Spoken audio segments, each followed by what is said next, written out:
আমাদের এখানে আমি আন্তরিকভাবে ধন্যবাদ জানাচ্ছি আয়োজকদেরকে। ধন্যবাদ সবাইকে। আসসালামু আলাইকুম।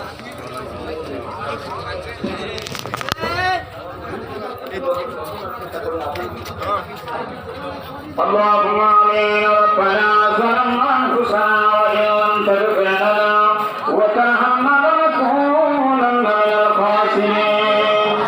ربنا الذين أسرفت محافظك আপনি কবুল মঞ্জুর করে নেন। আয় আল্লাহ, যে যেইভাবে সহযোগিতা করেছে আল্লাহ সহযোগিতাকে আপনি কবুল মঞ্জুর করে নেন। আল্লাহ রহমতের কসম দিয়ে আপনার হাত তুলেছে, আমাদের সকলের সিনাতে আপনি রহমত দ্বারা ভরপুর করে দিন। যেদিন আমরা উত্তরদক্ষিণ হয়ে যাব, মানে জানো জানতে হবে